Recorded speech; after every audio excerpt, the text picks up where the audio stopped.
Hey, Sister Maya, this is our video for lesson 7. I'm doing question number 1.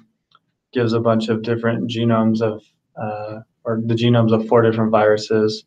And it asks, what is the structure of the nucleic acid in each viral genome? Be sure to include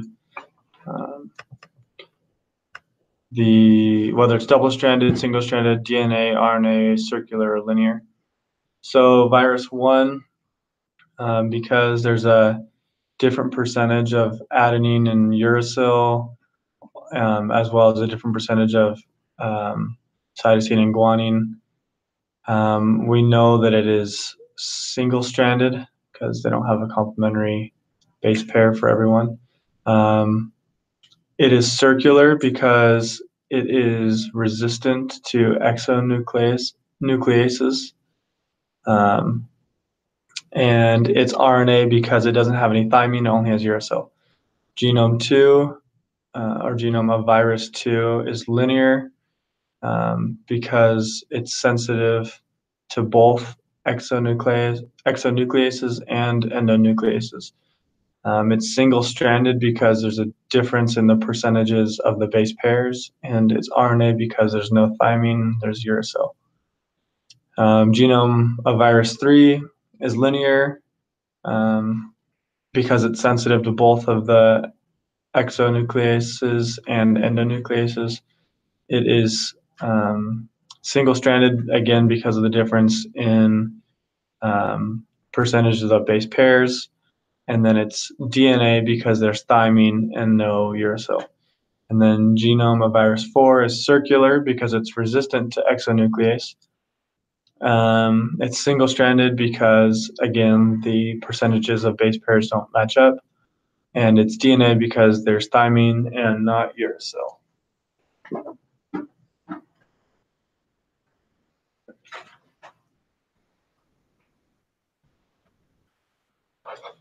All right, so for number 2, with the fill in the blanks, so part A is topoisomerase 2 is composed of 4 protein subunits and uses ATP to compact bacterial chromosomes, while a nucleosome contains 146 to 147 base pairs of DNA and 8 histone proteins.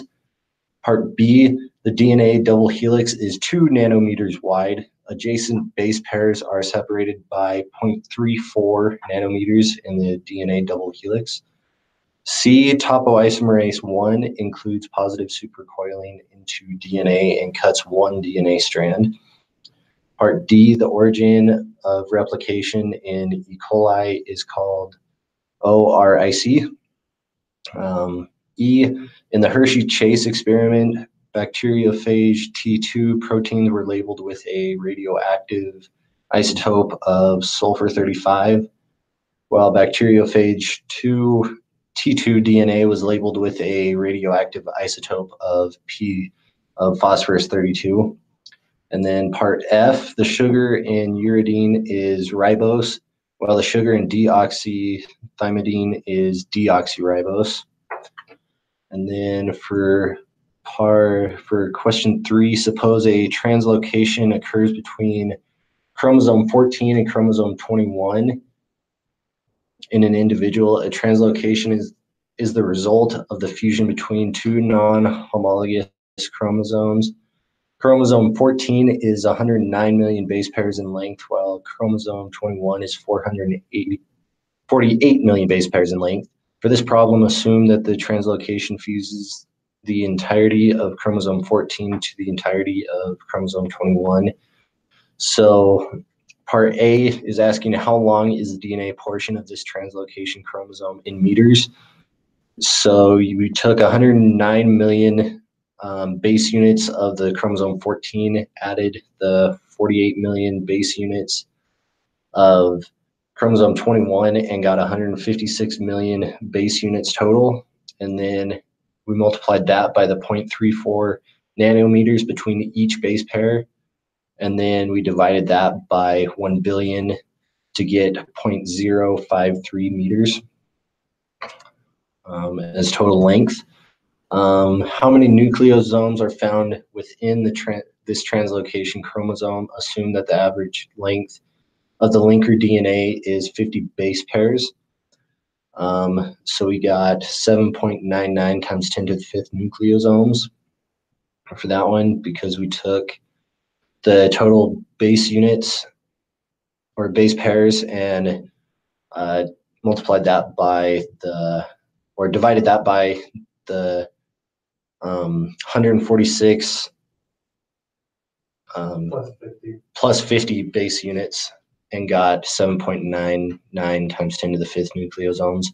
And then part C is asking how many H2A molecules would you expect to find in this translocation chromosome? And we got 7.9. So what we did was 7.99 times 10 to the fifth times 2, and got 1.59 times 10 to the sixth. And then how many radial loop domains would you expect to find within this translocation chromosome? And so we got 1396 loop domains if the average loop domain is between 25,000 and 200,000 base pairs.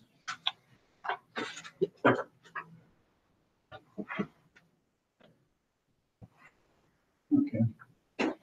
So with this one, I've actually done this off your computer until now. There we go. So with question 4, it's talking about this bacterium with about 4.41 million base pairs, and it's asking how long would this be linearly. And so you take this, times it by the 0.34. That's not even much of one, obviously. 0.34, and then you would you're keeping it. Yeah, so then you just divide this by the by 1,000, because that'd be the conversion factor between nanometers and micrometers.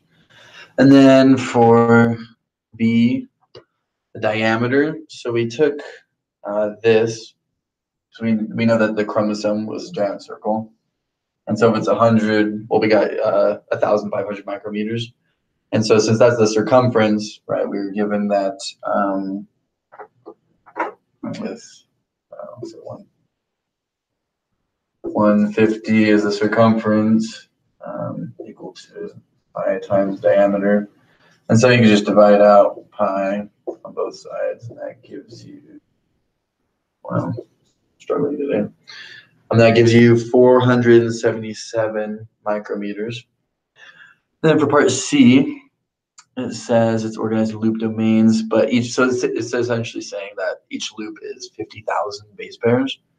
And if one of these loops is stretched out, how long would it be? And you just take that 50,000 and you're going to times that by that 0.34 base pair length.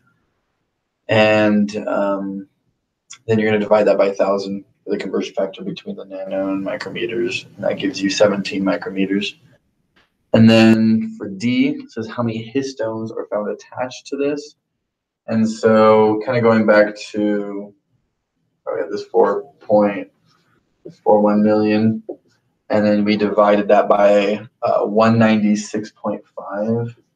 So that's like the average between 196 and 197, assuming with the 50 nanometer linker, or 50 base pair linker DNA portion there. So when you get that, and then for how many histones are attached, that's 8 per whatever that number is. And we got 1.7 times 10 to the 5th histones.